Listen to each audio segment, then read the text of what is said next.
যে আমরা আসলে আল্লাহর ক্ষমা ভিক্ষা চাচ্ছি। আর একদিকে আপনারা যদি শুধু এই ধরনের আয়াতই পড়েন, তবে আপনি পুরোপুরি বিষণ্ণগ্রস্ত হয়ে যাবেন যে যাই করি না কেন কিছুই যায় আসে না। আমি জানিও না বিচার দিবসের দেয়ালটি কি ঠিক দিকে থাকবে নাকি ভুল দিকটায়। আমি জানি না আমার তাওবা কি আসলে আন্তরিক নাকি কৃত্রিম। আমি জানি না। তাহলে কিভাবে জানতে পারি? কোরআনের একটি স্থান নিয়ে এত এত আলিম কথা বলেছেন, কোরআনের এত এত স্পেশালিস্ট মুতাদাব্বিরিন এটা নিয়ে কথা বলেছেন যে এই স্থানে আল্লাহর ক্ষমাপ্রাপ্তির বিষয়টা সবচেয়ে বিস্তারিতভাবে আলোচনা করা হয়েছে।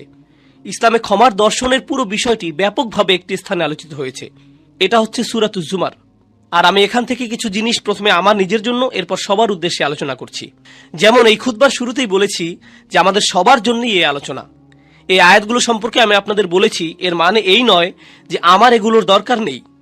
এমন নয় যে আমি জান্নাতের গ্যারান্টি পেয়ে গেছি, আপনারা এখনো পাননি। বরং আমাদের সবার অবস্থা একই এখানে। আল্লাহ তাদের সম্পর্কে বলছেন যারা ইসলাম সম্পর্কে কথা বলে। আল্লাহ বলছেন, ওমান আহসানু ক্বালাম মিম্মান দাআ ইলাল্লাহ ওয়া আমিলা সলিহান ওয়া ক্বালা ইন্নানি মিনাল মুসলিমিন। আর তার চেয়ে কার কথা উত্তম যে আল্লাহর দিকে মানুষকে আহ্বান জানায় এবং নিজেও সৎ কাজ করে। এর মানে সে নিজেও আমলের ঊর্ধ্বে হতে পারবে না। শুধু কথা বলাই যথেষ্ট না, তার নিজেকেও আমল করতে হবে। ওয়া ক্বালা ইন্নানি মিনাল মুসলিমিন। আর সে স্পষ্টভাবে বলে দেয় আমি মুসলিমদের অন্তর্ভুক্ত। এর দুইটি অর্থ। এক, সে মুসলিম হিসাবে গর্বিত। আর দুই, সে নিজেকে অন্যান্য মুসলিমের চাইতে উত্তম মনে করে না, সে নিজেকে বেশি ভালো মনে করে না। তাই আমরা সবাই একত্রে, সবারই একই অবস্থা। আল্লাহর সামনে অন্তত এই দুনিয়াতে কেউই একজনের চাইতে অন্যজন উত্তম অবস্থায় নেই। আর শুধু আল্লাহই জানেন যে বিচার দিবসে আমাদের অবস্থা কি হবে। আর আল্লাহ এখনো জানেন আমাদের অন্তরের অবস্থা কেমন। যে আয়াতটি দিয়ে আপনাদের বলতে চাচ্ছি এখানে, তা আশা দিয়ে শুরু হয়। এটা গুরুত্বপূর্ণ, কারণ আমাদের দিন আশা দিয়ে শুরু হয়, ভীতি প্রদর্শন দিয়ে নয়। এটা সাবধানবাণী দিয়ে শুরু হয় না। যদিও আমার খুতবা তাই দিয়ে শুরু হয়েছিল, কারণ আপনাদের অনেকেই ছোটবেলা থেকে সবচেয়ে বেশি যেটা শুনে বড় হয়েছিলেন তা হচ্ছে ইসলাম ভয় প্রদর্শন দ্বারা পূর্ণ। আমাদের দিনে অনেক ভয় দেখানো হয়েছে। এটা করলে আল্লাহ তোমাকে ধরবে। বাচ্চাকাল থেকে বাবা মা এটা বলে আসছে, তুমি হারাম কিছু করলে আল্লাহ তোমাকে অনেক শাস্তি দেবেন, এই ধরনের শাস্তি, জাহান্নামে ওই ধরনের শাস্তি, এই শাস্তি। এগুলো কোত্থেকে শুরু হয়? কুল। নবীজিকে বলতে বলা হচ্ছে কুল, ওদেরকে বলে দিন। এই কুলটি গুরুত্বপূর্ণ, কারণ মুসলিমদের জন্য তখন আশার বাণী তাদের রাসূলের মুখ থেকেই শোনা জরুরি ছিল সাল্লাল্লাহু আলাইহি সাল্লাম। আর এই সুন্নতের ধারাবাহিকতা রক্ষায় আমরা এই আশা কিন্তু শুধু কিতাব থেকেই পাই না, বরং যারা রাসূল সাল্লাল্লাহু আলাইহি সাল্লামের উত্তরাধিকার বহন করেন তাদের কাছ থেকেও আশা পাই।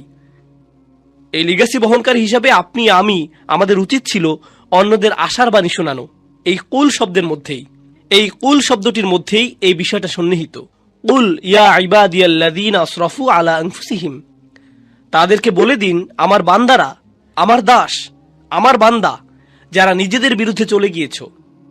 আরবিতে ইসরাফ মানে সীমা অতিক্রম করা, উচিতের বাইরে চলে যাওয়া। যদি আপনি বেশি খেয়ে খাবার গলা পর্যন্ত চলে এসেছে এমন অবস্থা হয়, তাহলে আপনি খাদ্য গ্রহণে ইসরাফ করেছেন, বেশি খেয়ে ফেলেছেন। যেখানে বেশি খরচ করা উচিত নয় সেখানে অতিরিক্ত খরচ করে ফেললে আপনি খরচে ইসরাফ করেছেন।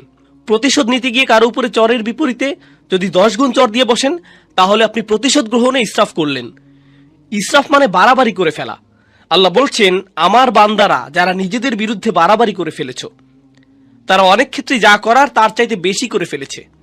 কিন্তু আল্লাহ বলেননি ইসরাফ কোন ক্ষেত্রে, সম্পদের ইসরাফ নাকি কথাবার্তার ইসরাফ নাকি গাফলতির ইসরাফ। ইসরাফটা কিসের এখানে, বাড়াবাড়ি কোথায় হয়েছে? আল্লাহ এটা নির্দিষ্ট করেননি, কারণ আমরা অনেক কিছুতেই বাড়াবাড়ি করি। আপনি অতিরিক্ত অলস হতে পারেন, আপনি বাড়াবাড়িভাবে রাগী হতে পারেন, আপনি অতিরিক্ত লোভী হতে পারেন, আপনি অনেক কিছুতেই বাড়াবাড়ি করতে পারেন, অনেক কিছুতে অতিরিক্ত করতে পারেন।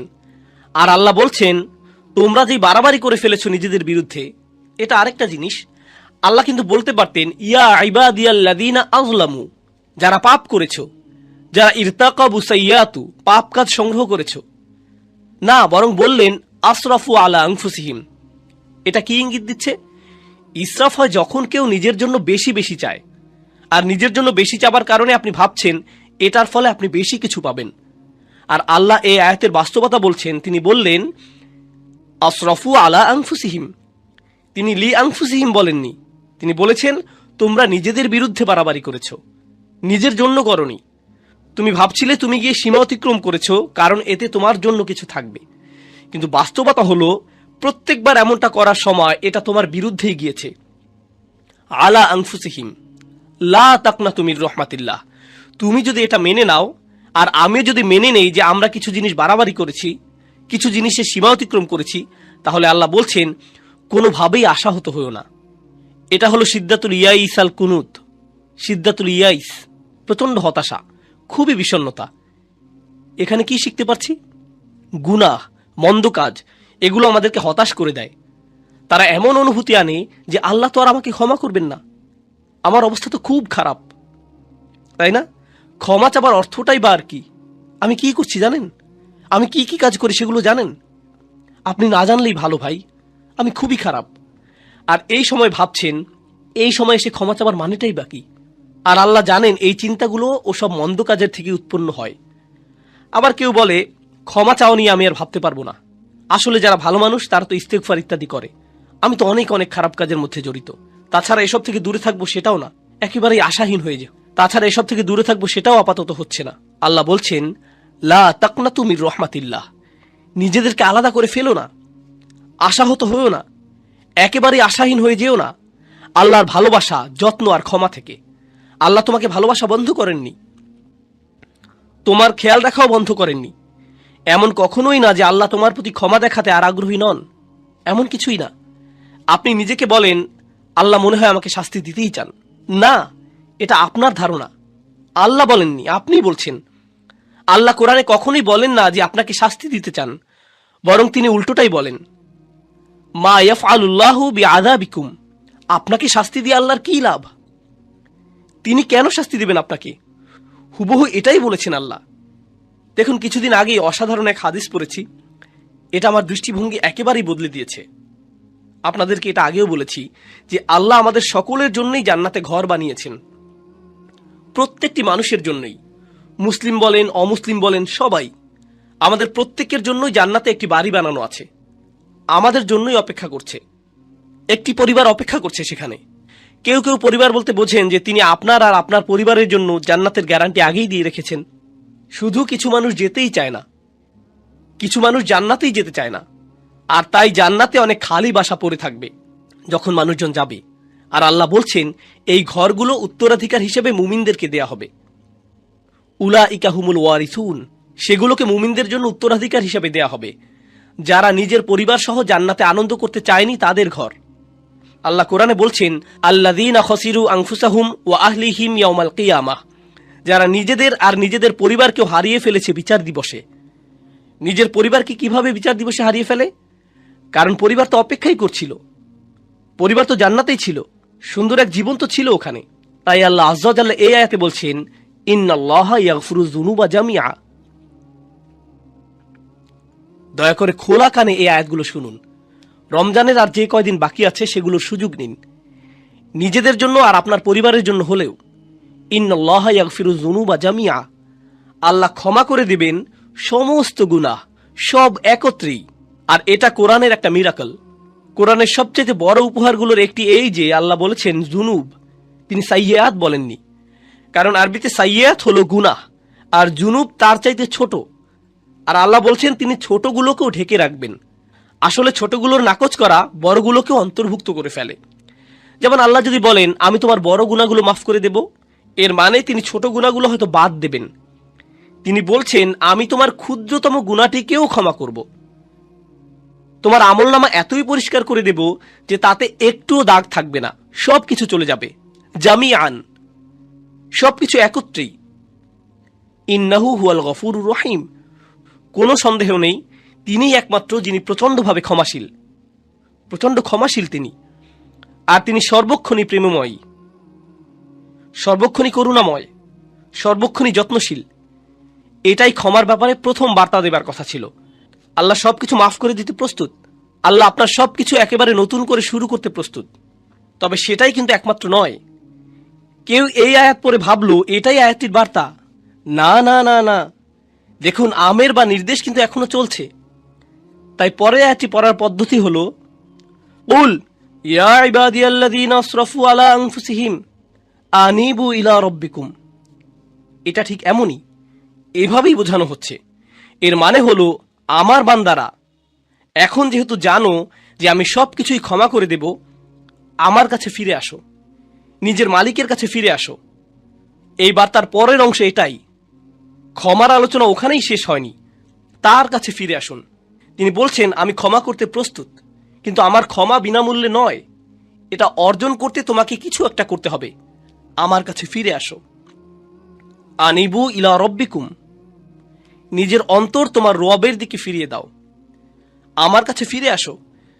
আনিবু ইলা রব্বিকুম, নিজের অন্তর তোমার রবের দিকে ফিরিয়ে দাও। দেখুন, আরবিতে তওবা আক্ষরিকভাবেও হতে পারে। আল্লাহর দিকে অন্তর ফিরে আসা তওবা হয়, আবার শারীরিকভাবে ফিরে আসাকেও তওবা বলা যেতে পারে। ইনাবা শুধু অন্তরের জন্য। আরবিতে ইনাবা ব্যবহৃত হয় যখন অন্তর আল্লাহর দিকে ফিরে আসে। তাই আল্লাহ বলছেন, তোমার অন্তর কোথায়? কি নিয়ে ব্যস্ত তুমি? কি নিয়ে বিভ্রান্ত তুমি? তোমার মালিকের কাছে ফিরে যাও, তিনি ক্ষমা করতে প্রস্তুত। ওয়াসলিমুলাহু, এরপর তিনি বলছেন, যেহেতু তোমার অন্তর আমাকে দিয়েছ, এখন তোমার সত্তাকেও আমার প্রতি সমর্পণ করো। ইসলামে থাকো, নিজেকে সমর্পণ করো, মান্য করতে প্রস্তুত হও। ওয়া আসলিমুলাহু মিন ক্বাবলু আন ইয়াতিয়াকুমুল আযাব সুম্মা লা তুনসারুন, শাস্তি আসার পূর্বেই এরপর আর সাহায্য প্রাপ্ত হবে না। এখন আল্লাহ শাস্তির কথা বলেছেন, এমন না যে আয়াতে শাস্তির কথা নেই, আছে, কিন্তু শুরু হয়েছে কি দিয়ে? শুরু হয়েছে উৎসাহ দিয়ে, যে দেখো আমি সব ক্ষমা করতে প্রস্তুত, কোনো শাস্তিই তোমাকে দেয়া হবে না। তুমি যদি চাও তবে আমার কাছে ফিরে আসো, নিজেকে আমার কাছে সমর্পণ করে দেওয়া উচিত তোমার, আর তাড়াতাড়ি করো এটা। এমন ভেবো না যে অনেক সময় হাতে আছে। এমন লোকদের অন্তর্ভুক্ত হয়েও না বিচার দিবসে যাদেরকে বলা হবে তারা বাস্তুম, ভেবেছিলে তোমাদের হাতে অনেক সময় যে দেরি করলেও হবে, তাই না? এটা যেন ফি মানাতা আখারতুম, তুমি বিলম্ব করেছিলে, অনেক সময় আছে আরো, থাকুক, বাদ দাও। এই ধরনের কথাবার্তা, এমন ধরনের লোক হবে না। আল্লাহ বলছেন শুরু করে দাও, মিন কবলি। এই মিনকে বলে মিনা তাজিল, শাস্তি আসার ঠিক আগে আগে। আমি বলছি শাস্তি হতে কিন্তু দেরি নেই, কাছেই। বিচার দিবসের কথা বললে অনেকে মনে করেন বিচার দিবস অনেক দেরি, তাই না? ইন্নাহুম ইয়ারাউনাহুম বাঈদা, তারা মনে করে ওটা হতে অনেক দেরি। অনারাহু করিবা, আল্লাহ বলছেন আমরা দেখেছি যে এটা শীঘ্রই। কিন্তু আমাদের প্রত্যেকে আমরা কখন যাব? আমরা কি ঈদের দিন আদৌ দেখতে পাবো? কে জানে? কে জানে আমরা কবে যাব? কে জানে মৃত্যুর ফেরেশতার কাছে আল্লাহ কি লিখে দিয়েছেন? আমরা পার্কিং লট পর্যন্তও কি যেতে পারবো? কে জানে? আমরা কেউ জানি না। আর আমাদের মৃত্যু হলেই মান মাতা ফাকাদ কামা কিয়ামাহু, যে চলে যায়, যেই মারা যায় তার কিয়ামত শুরু হয়ে যায়। আপনার কিয়ামতের জন্য ইয়ামুল কিয়ামা, পুনরুত্থান দিবসের জন্য অপেক্ষা করতে হবে না। এক সেকেন্ডেরই ব্যাপার এটা। আর ফেরেশতা যখন চলে আসবেন তিনি বলবেন না, ও সরি, আপনার 5টা একটা মিটিং আছে না, তাহলে পরে আসছি। এমনটা কিন্তু হবে না। যখন যাবার সময় চলে আসবে, যেতেই হবে, কোনো দেরি হবে না। তাই আল্লাহ বলছেন আর দেরি করো না, নিজের অন্তরকে আমার দিকে ফিরিয়ে আনতে আর সমর্পণ করতে বিলম্ব করো না। ওয়া আনিবু ইলা রাব্বিকুম ওয়া আসলিমু লাহু। তাছাড়া আমাদের দিনের সৌন্দর্যটা দেখুন। কেউ যদি খুতবাতে বসে বসে সিদ্ধান্ত নেয় যে সে আল্লাহর দিকে ফিরে আসবে, সে এখনো কিন্তু কিছুই করেনি। সে কিন্তু এখনো তার জীবনধারা সম্পর্কিত কিছুই বদলায়নি। সে এখনো তার আয়ের উৎস নিয়েও কিছু করেনি, কিংবা তার আচরণেও পরিবর্তন আসেনি। সে শুধু অন্তরে নিয়ত করেছে যে সে ভিন্ন মানুষ হয়ে যাবে, আর সে বের হয়ে যাবার সময় কিংবা সে তার পরিবারের সাথে দেখা করার আগেই আল্লাহ হয়তো তার জীবন নেবার সিদ্ধান্ত নিলেন। সে ক্ষমা পেয়ে যাবে। সে তো পরিষ্কার, সে আল্লাহর দিকে ফিরে এসেছিল, এটাই যথেষ্ট। সুবহানাল্লাহ। আমি একজন লোককে চিনতাম নিউ ইয়র্কের এক মসজিদে, বেশ বড় মসজিদ, ম্যানহাটনের 96 স্ট্রিট, সেখানকার সবচেয়ে বড় মসজিদ। আর এটার সামনেই বিশাল বড় একটা অ্যাপার্টমেন্ট কমপ্লেক্স। সেখানে এক হিন্দু লোক বাস করত। মসজিদটাও সেখানে যুগ যুগ যাবৎ ছিল। সে প্রতিদিন সেই দিক দিয়ে যেত আর শুনত, কারণ তারা মাইকে আজান দিত। তো তিনি আজান শুনতেন, সবসময় সেটা শুনতে পেতেন। 96 বছর বয়স, মসজিদে এসে বললেন আমি মুসলিম হতে প্রস্তুত। 96 বছর বয়স, শাহাদা পাঠ করলেন। 2 দিন পর মারা গেলেন। 96 বছরের শিরক, 96 বছরের গাফলা। এরপর তিনি আল্লাহর কাছে ফিরে এলেন, সেটাই যথেষ্ট হয়ে গেল। সব পাপ মুছে ফেলা হলো, সকল মন্দ কাজকে ভালো কাজে পরিণত করে ফেলা হলো তার জন্য। ইন্না লিল্লাহি ওয়া ইন্না ইলাইহি রাজিউন। এটাই আল্লাহর দয়া, কারো প্রতি এটাই আল্লাহর ভালোবাসা, যে চলে যাবার পূর্বেই আল্লাহ তাদের ফিরে আসতে দেন। ওয়া আনিবু ইলা রাব্বিকুম, এটা শুধু অমুসলিমদের প্রতি আহ্বান নয়, আমাদের জন্যও। আমাদেরও আল্লাহর কাছে ফিরতে হবে। এমন মনে করবেন না যে আমি শুধু খুব আধুনিকতাবাদী লিবারেলদের উদ্দেশ্যে কথাগুলো বলছি। এখানকার ধার্মিকদের উদ্দেশ্যে বলছি না, হিজাব সহ বোন কিংবা দাড়িওয়ালা সেই ভাইটির উদ্দেশ্যে না, না না না, সবার উদ্দেশ্যেই বলছি। আল্লাহ কিন্তু বিচার দিবসে আমাদের চেহারা দেখবেন না, আল্লাহ দেখবেন আমাদের অন্তরে কি আছে। আমাদের দেখতে কিছু করতে বেশি ধার্মিক ধার্মিক মনে হয়, তার মানে এই নয় যে আমরা অন্যের চাইতে ভালো অবস্থানে আছি। এটা শুধু আল্লাহই ভালো জানেন। ওয়া আসলিমু লাহু মিন ক্বাবলু আন ইয়াতিয়াকুমুল আযাব সুম্মা লা তুনসারুন। অত্তাবিউ, আদেশ এখনো চলছে। তোমাদের মধ্যে যারা পাপী, অত্তাবিউ আহসানা মা উনজিলা ইলাইকুম মির রাব্বিকুম। কি যে সুন্দর!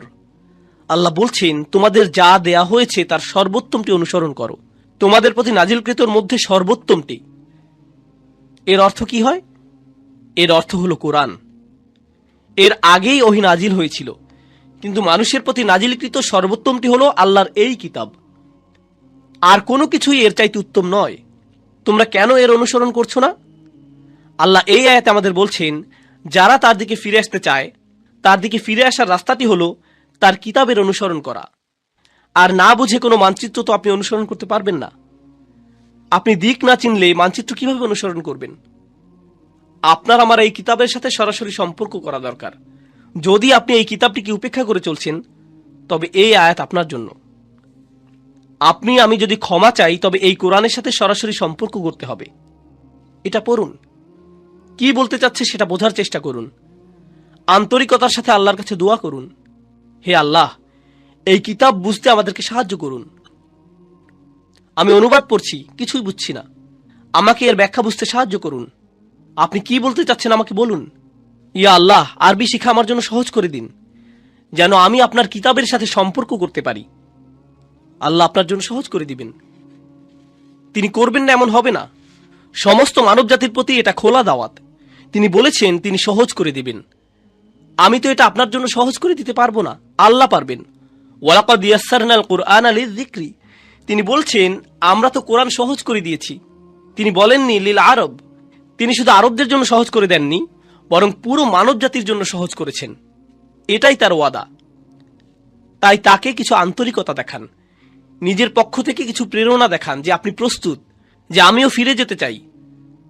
আপনি দেখতে পাবেন দরজা তার থেকেই খুলে আসছে। অত্তাবিউ আহসানা মা উনজিলা ইলাইক মির রাব্বিকুম। যা পাঠানো হয়েছে তার সর্বোত্তম অনুসরণ করো। অর্থাৎ এই কিতাবের চাইতে উত্তম বার্তা, উত্তম উপদেশ তো কখনোই তোমরা পেতে পারতে না। কোন মুসলিমের এই কিতাবের সাথে সরাসরি সম্পর্ক থাকা মানে উপদেশ পাবার জন্য সবসময় কেউ না কেউ থাকা। তার অন্তরকে শান্ত করার জন্য কেউ না কেউ সবসময় আছে। আপনি কোরআনের যে কোনো পৃষ্ঠা খুলে পড়া শুরু করুন, শান্তি আর সুখ পাবেন। আপনি খুশুখুজুর সাথে সালাত আদায় করুন আর আল্লাহর কথাগুলো তিলাওয়াত করুন, এমন সমাধান পেয়ে যাবেন যেটা কল্পনাও করেননি। আল্লাহর কথার মাধ্যমেই সেটা চলে আসবে আপনার কাছে। কোরআন অসীম, সর্বক্ষণ প্রাসঙ্গিক। এটা এমন একটা কিতাব যেটা সর্বকালে উপযুক্ত, আক্ষরিকভাবেই। কলেজে থাকতে আমি এক বন্ধুর সাথে এই এক্সপেরিমেন্ট করেছিলাম। তাকে বললাম, বন্ধু, সবাই তো বলে কোরআন হেদায়েত, চলো একটা এক্সপেরিমেন্ট করি।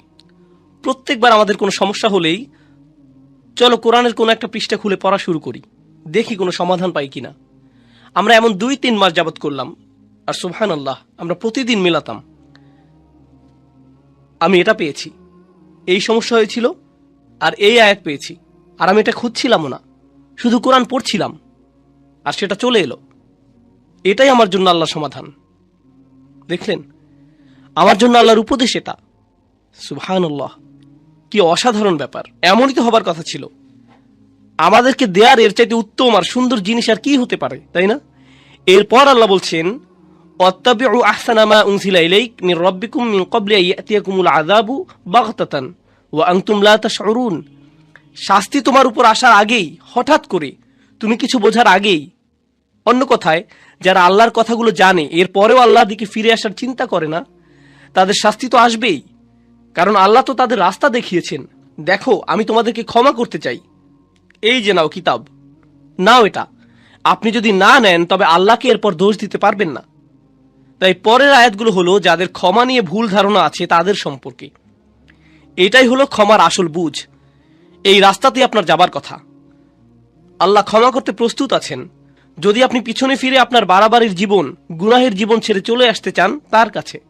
আর যদি ওহির মধ্যে সর্বোত্তম ওহির অনুসরণ করতে চান, যদি তা করতে চান, তাহলে ক্ষমার দরজা খোলা আছে। তবে আপনি আশায় পরিপূর্ণ থাকবার কথা। আল্লাহ আমাদের সবাইকে ক্ষমার যোগ্য বানিয়ে দিন। এরপর অন্যদিকে যখন হঠাৎ করে শাস্তি চলে আসে, আচ্ছা দেখুন, এগুলো সবকিছুই কিন্তু বহু বচনে ছিল, আয়াতটি ছিল বহু বচনে। এর মানে কি জানেন? যে পুরো সমাজকে বলা হচ্ছে যেন ঠিক হয়ে যায় যে আমাদের একে অন্যকে আল্লাহর নিকটবর্তী হবার ব্যাপারে উৎসাহ দেবার কথা, আমাদের একে অপরকে পেছনে ফেলে আসার কথা না। কিন্তু একটি দিন আসছে, যখন সেই দিন আসবে কোনো সমাজ তখন থাকবে না। আমরা সবাই সেদিন একা হব, সবাই বলবো নাফসি নাফসি, আমি নিজে আমি নিজে। সেদিন কোনো একত্রিত পরিবার থাকবে না। দেখুন, আমরা পরিবার সহ বেড়াতে যাই, সবাই মিলে একত্রে গাড়িতে উঠি, সবাই একসাথে যাই, কিন্তু সেই সফরে সবাই একাই ভ্রমণ করবে। আপনি আপনার পরিবারের সাথে থাকবেন না, এমনটা আর হবে না। আর সেই দিনে এখন আয়াতগুলো সব এক বচনে। তাই সে বলছে আন তাকুলা নাফসুন ইয়া হাসরাতা আলা মা ফাররাতা ফি জামবিল্লাহ ওয়া ইন কুনতু লামিনাস সাখিরিন। এই আয়াতগুলো এতটাই প্রাসঙ্গিক, আল্লাহে আমি অনেক ইমেইল পাই যাদের এমন কোনো সমস্যা, আমি তো অবাক। ১,৫০০ বছর পরেও সমস্যাগুলো বদলে যায়নি। সেদিন এমন লোকও থাকবে যারা বলবে, হে আল্লাহ, ইয়া হাসরাতা শেষের আটি ইয়াতেও রূপান্তরিত হতে পারল না, কারণ ইয়া মুচকি হাসির কাছাকাছি। লোকটি তার কারাহা, তার হুজুনের জন্য ইয়া উচ্চারণ করতে পারছে না। হায় হায়, কি অনুশোচনা আমার, এ কি করে ফেললাম আমি। এমনটাই সে বলছে, ইয়া হাসরাতা আলা মা ফাররাতু ফি জামবিল্লাহ, যে আমার থেকে যা আশা করা হয়েছিল তার চাইতে অনেক কম করে ফেলেছি। আল্লাহর উপস্থিতিতেই, আল্লাহর সান্নিধ্যেই। আপনাদেরকে বুঝিয়ে বলার চেষ্টা করছি এখানে কি বলছে। আল্লাহ শুরুতে বলেছিলেন তোমরা শুধু বাড়াবাড়ি করো, তোমরা সীমা অতিক্রম করো শুধু, আর শুধুমাত্র সেসব জিনিসই তোমরা ছাড়াছাড়ি করো যেগুলো আল্লাহ চান যে তোমরা করো। এটাকে বলে তাফরিদ, প্রত্যাশা থেকে কম করা। আর ওই লোকটি, আয় হায়, আমি প্রত্যাশা থেকে কম করে ফেলেছি, ঠিক আল্লাহর সংস্রবে থেকেই। আর আল্লাহর সংস্রব মানে কি? ফি জামবিল্লাহ। কুরআন বলছে ওয়াসাহিবিহি বিল জাম্ব, যে আপনার পাশেই বসে আছে। জাম্ব মানে আল্লাহর ঠিক সাথেই। আপনি মসজিদের কাছেই থাকতেন, আপনি মুসলিমদের পাশেই বসে আল্লাহর কিতাব থেকে উপদেশ শুনতেন, আপনি কোরআনের তেলাওয়াতও শুনতে পেতেন, আপনার পরিবারের লোকেরা আপনাকে নসিহত দেওয়ার চেষ্টা করত, আর সবাই আপনাকে এভাবে আল্লাহর সংস্রব দিত। আল্লাহর সংস্রব মানে প্রথমত আল্লাহ নিজেই নিকটবর্তী, ফাইন্নী করিব। দ্বিতীয়ত যারা আপনাকে আল্লাহ স্মরণ করিয়ে দিত তাদেরকে দূরে ঠেলে দিতেন। আরে যা করছি যাও তো, আরে যা করছি করতে দাও তো, আমি কি করব তোমাকে বলতে হবে না, উপদেশ দেওয়া বন্ধ করো, আমার দরকার নেই উপদেশের, আমি ঠিক আছি, ভালোই আছি, আমার বাণী শোনার দরকার নেই এখন। লোকটি বলছে, হায় হায়, কি করলাম আমি কিভাবে শৈথল্য করলাম, আমি সহজেই উতরে যেতে পারতাম। এরপর সে কারণ দর্শাচ্ছে। তরুণ ভাইয়েরা, দয়া করে শুনুন, সে কারণ দিচ্ছে কেন সে শৈথিল্যতা করেছিল। সে বলছে ওয়া ইন কুনতা লামিনাস সাখিরিন, আমি ঠাট্টা বিদ্রুপকারীদের মধ্যে অন্তর্ভুক্ত ছিলাম। আমি এই সব কিছুকে কৌতুক মনে করেছিলাম, আমি এই সব কিছুকে হাওয়ায় উড়িয়ে দিতাম। ধুর, নসিহতের প্রতি এমনই আচরণ করতাম, আক্ষরিকভাবেই সাখির, আমি পাত্তাই দিতাম না। অনেক মানুষ আছে না আল্লাহর ক্ষমার উপর ভরসা হারিয়ে ফেলে। এই আয়াত তার পরের ধাপ বলছে, এটা যারা ক্ষমাকে পাত্তাই দেয় না তাদের কথা বলছে। তারা মনে করে এইসব মজা, কিসের জন্য ক্ষমা, ও বিচার দিবস, আচ্ছা, এটাকে তারা গুরুত্বই দিত না। এখন এই লোক বিচার দিবসে দাঁড়িয়ে চিৎকার করছে, হে আল্লাহ, কিভাবে আমি এটাকে পাত্তা না দিয়ে থাকলাম, এটাকে কেন কৌতুক মনে করলাম। এরপর দ্বিতীয় ধরনের লোক, আও তাকুলা লাউ আন্নাল্লাহ হাদানি, দ্বিতীয় ধরনের লোক বলছে, ইস, যদি আল্লাহ আমাকে হেদায়েত দিতেন, এটা আল্লাহর দোষ, তিনি যদি আমাকে হেদায়েত দিতেন তাহলে লাকুনতা মিনাল মুত্তাকিন, তাহলে আমি মুত্তাকিদের অন্তর্ভুক্ত হতাম। আল্লাহ সিদ্ধান্ত নিয়েছিলেন যে আমি বিদ্রুপকারী হব, আল্লাহরই সিদ্ধান্ত যে আমি নামাজ পড়িনি, আল্লাহ ঠিক করেছিলেন যে আমি অলস থাকব, তিনি ঠিক করেছিলেন আমি বদরাগী হব। এটা তো আমার দোষ না, এটা আল্লাহর দোষ। এটাও সে বিচার দিবসে বলছে। সে এই দুনিয়াতে মিথ্যুক ছিল, আখিরাতেও মিথ্যুক। তুমি আল্লাহর উপরে চাপিয়ে দিচ্ছ, হ্যাঁ, যেন সব দোষ তারই, যেন তারই সব দোষ, যেন তোমার কোনোই দোষ নেই। সুবহানাল্লাহ, এটা তো অন্য কারোর জন্য করো না। কেউ রাস্তায় তোমাকে আটকে দিল, আল্লাহর দোষ। এই লোক সে তো গাড়ি চালাতেই জানে না, দেখে চালাতে পারে না, তাকে ফাইন করা উচিত। তাকে কেন দোষ দিচ্ছ? নিজেকে তো দোষ দাও না, তাই না? আপনি কোনো গ্রোসারি দোকানে গেলেন, ক্যাশ রেজিস্টারে গিয়ে টাকা পরিশোধ করছেন, এখন সেই লোক টাকা ফেরত দিল না, 10 টাকা ফেরত পাবেন আপনি, সেটা সে দিল না। এই যে আমার 10 টাকা কই? সে বলল, এটা তো আল্লাহর দোষ, আল্লাহ ঠিক করেছেন আপনি টাকাটা পাবেন না। কি বলছেন আপনি? আমার 10 টাকা ফেরত দিন। অন্য মানুষদের কাজে তাদেরকে দোষ দিতে আপনি ঠিকই জানেন, কিন্তু যখন নিজের বিষয় আসে তখন বলেন, না না না, আল্লাহ সিদ্ধান্ত করেছেন যে আমি মন্দ কাজ করব। আসলেই মুনাফিক। এভাবেই চলবেন আপনি? এই অজুহাতের পেছনেই লুকাবেন আপনি? এই কথা বিচার দিবসেও বলছেন? আমি তো মুত্তাকিই হতাম যদি আল্লাহ হেদায়েত দিতেন। তিনি আমার গোমরাহির সিদ্ধান্ত নিয়েছেন, পুরোটাই আমার তাকদীর। আও তাকুল হিনা তারাল আযাব লাউ আন্না লি কাররাতান। এরপর যখন সে শাস্তি দেখতে পেল, বলল, আচ্ছা আচ্ছা আচ্ছা, ঠিক আছে, আসলে আমারই দোষ, আমি মানছি। যখন সে শাস্তি দেখতে পেল, আমাকে আরেকটি সুযোগ দিন। লাউ আন্না লি কাররাতান, যদি আমি আরেকটি সুযোগ পাই, ফা আকুনা মিনাল মুহসিনিন, আমি তবে শুধু মুসলিম না, শুধু মুমিন না, আমি মুহসিনিনদের অন্তর্ভুক্ত হয়ে যাব। মুহসিনের সংজ্ঞা কি? আল্লাহর ইবাদত করা যেন তাকে দেখতে পাচ্ছেন। এখন আল্লাহ শাস্তি দেখার পর সে বলছে, আমি আল্লাহর ইবাদত করব যেন শাস্তি দেখতে পাচ্ছি, আমার ইহসান থাকবে, আমি প্রস্তুত। ইয়া আল্লাহ, আমাকে একবার ফেরত পাঠান, আমি খুব ভালো হয়ে যাব, আমি বদলাতে একদম রাজি আছি, শুধু একটা সুযোগ দিন, আপনি তো আর রহমান, আমাকে তো সুযোগ দিবেন। এই ধরনের কথাগুলো মানুষেরা বলবে, এসব অজুহাত তারা দেবে, কারণ ক্ষমা পাওয়ার মানে কি তারা বুঝতেই পারেনি। আর আল্লাহ তাদের কি উত্তর দেবেন? খুতবা শেষ করতে করতে বলছি, বালা, না না না, বরং উল্টো। প্রথম যেই লোকটি বলেছিল, ইয়া আল্লাহ, আমার শৈথল্য হয়ে গিয়েছে, আমি দুঃখিত, না, আপনার দুঃখিত হওয়াতে কিছু যায় আসে না। দ্বিতীয় লোকটি যে বলল, যদি আল্লাহ আমাকে হিদায়াত দিতেন তবে আমি ঠিক থাকতাম, আল্লাহ বলছেন এই যুক্তি এখানে চলবে না। বালা, ইয়া আল্লাহ, আমাকে আরেকটি সুযোগ দিন, এবার ঠিকই ভালো হয়ে যাব, সত্যি বলছি, এবার সব কিছু ঠিকঠাক মতো করব, খুবই গুরুত্ব সহকারে করব, আর ঠাট্টার পাত্র বানাবো না এবার। আল্লাহ বলছেন, না, সেই সময় শেষ। আমি তোমাকে বার্তা পাঠিয়েছিলাম যে আমি সব মাফ করে দিব, কিন্তু তুমি পাত্তা দাওনি, তুমি ছুঁড়ে ফেলেছিলে, সেই আমন্ত্রণে থুতু দিয়েছিলে, তুমি এটাকে কৌতুক ভেবেছিলে, সেটা তোমার দোষ, সব তোমার দোষ। আল্লাহ বলছেন, বালা, কদ জাআতকুম আয়াতি, আমার আয়াত এসেছিল তোমার কাছে, আর এটা এক বচনে। এর মানে কি জানেন? ওহী রাসূলুল্লাহ সাল্লাল্লাহু আলাইহি সাল্লামের কাছে এসেছিল, কোরআন তার কাছে এসেছিল, আর তার মাধ্যমে আপনাদের সবার কাছে আলাদা আলাদা করে। আল্লাহ বলছেন, জাআতকা আয়াতি, জাআতকা আয়াতি, আমার আয়াত তোমার কাছে এসেছিল, আর তোমার কাছে, আর তোমার কাছে। আর এটা আতাতকা আয়াতিও নয়, বলছে জাআতকা আয়াতি। যা মানে অনেক দূর থেকে আসা। আমি সপ্ত আসমান থেকে কোরআন পাঠিয়েছিলাম, অগণিত ফেরেশতা সহ পাঠিয়েছিলাম আল্লাহর শেষ রসুল সাল্লাল্লাহু আলাইহি সাল্লামের কাছে। তিনি রক্তাক্ত হয়েছিলেন যেন তুমি একদিন কোরআন পড়তে পারো, আমরা যেন কোরআন তেলাওয়াত করতে পারি, এজন্য মানুষ জীবন দিয়েছে, মানুষ জীবন বিকিয়ে দিয়েছে, যেন একদিন মানুষ লা ইলাহা ইল্লাল্লাহ বলতে পারে, যেন একদিন কিতাবটি খুলে ফাতিহা পড়তে পারি। সে আয়াত তোমার কাছে এসেছিল, ফাকাযযাবতা বিহি, আর তুমি ভেবেছিলে এই সবকিছুই মিথ্যে, সেগুলো উপেক্ষা করেছো। অস্তাকবারতা, তুমি অহংকারপূর্ণ ছিলে, আমার বাণীর প্রতি আর আমার কিতাবের প্রতি অহংকার করেছিলে, এত দূর থেকে আসা বার্তাকে উপেক্ষা করার সাহস করেছো তুমি, এটাই তুমি ছিলে না? ওয়াকুনতা মিনাল কাফিরিন, তুমি তো সবসময় কাফির ছিলে।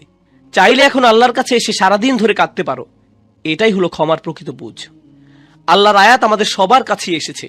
এই মাসে আমরা ওহী আগমন উদযাপন করি, এই মাসে আমরা বলতে পারি, ইয়া আল্লাহ, আপনার আয়াত এসেছে আমার কাছে, আমাদের সবার কাছে আপনার আয়াত এসেছে, আর আমরা এগুলোর প্রতি অহংকারী হব না, আমরা এগুলো উপেক্ষা করব না, আমরা গুরুত্ব সহকারে নেব সেগুলো। কোরআনের সাথে আপনার সম্পর্ক এই মাসেই ঠিক করুন, যেন মাস শেষ হবার পরেও সেটা চালিয়ে যেতে পারেন, সেসব মানুষদের অন্তর্ভুক্ত হন। দোয়া করি যেন আমি তাদের মধ্যে হতে পারি, যেন আপনারা তাদের মধ্যে হতে পারেন, যেন আল্লাহ আমাদের জন্য কোরআনের সান্নিধ্যে যাওয়াটা সহজ করে দেন, যত দিন যায় আরো কাছে যেন যেতে পারি, অলসতা যেন আমাদের কখনো ছুতে না পারে। এই উপহার, এই ভালোবাসা কোরআনের প্রতি যা আল্লাহ আমাদেরকে দিয়েছেন, সেটা যেন আমরা সবার কাছে ছড়িয়ে দিতে পারি, সেই দোয়া করছি। এই উপহারের মহত্ব ও গুরুত্ব যেন আমরা আমাদের সন্তানদের মাঝে ছড়িয়ে দিতে পারি, তাদের মধ্যেও যেন এই ভালোবাসা গড়ে ওঠে। আপনার বাচ্চাকে ভিডিও গেম কিনে দিলে কত খুশি হয় খেয়াল করেছেন? তাদের চেহারার আনন্দ লক্ষ্য করেছেন? ঈদ আসছে, তাদেরকে আমরা খেলনা দেব, তখন তাদের চেহারার আনন্দ দেখেন, কত খুশি তারা, কিভাবে চিৎকার করছে। এটাকে আরবিতে ফারাহ বলে। আল্লাহ কোরআন সম্পর্কে বলছেন, ফাবিযালিকা ফালিয়াফরাহু। এই কোরআনের কারণেই তোমাদের উচিত খুশিতে উৎফুল্ল হওয়া। কোথায় সেই খুশি? কোরআন নিয়ে সেই আনন্দ কোথায়? আমাদের কিভাবে নবীজি সাল্লাল্লাহু আলাইহি সাল্লাম বলবেন, ইয়া আহলাল কোরআন, হে কোরআনের মানুষ, কোরআনের লোকজন, সেটা কোথায়?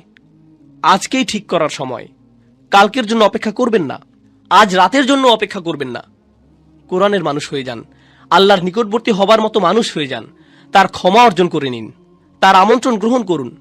আল্লাহ যেন আমাদের সবাইকে তার ক্ষমা, তার ভালোবাসা, তার করুণার যোগ্য বানিয়ে দিন। যেন আল্লাহ আজ্জা জাল্লাহ আমাদের সবাইকে, আমাদের সন্তানদেরকে, আমাদের পিতামাতা, আমাদের আত্মীয়দের তার জান্নাতে প্রবেশ করিয়ে দিন। আল্লাহ আজ্জা জাল্লাহ যেন সকল মুসলিমদের সকল ভুল মাফ করে দেন। আল্লাহ আজ্জা জাল্লাহ যেন সমস্ত রোজা, সকল ইবাদত কবুল করে নেন, এমনকি যেগুলো ভুলে ভরা, অলসতায় ভরা, সেগুলোও আল্লাহ যেন আমাদের সবাইকে তেমন বানিয়ে দিন। বিচার দিবসে তার ছায়ার নিচে দাঁড়ানোর তৌফিক দিন।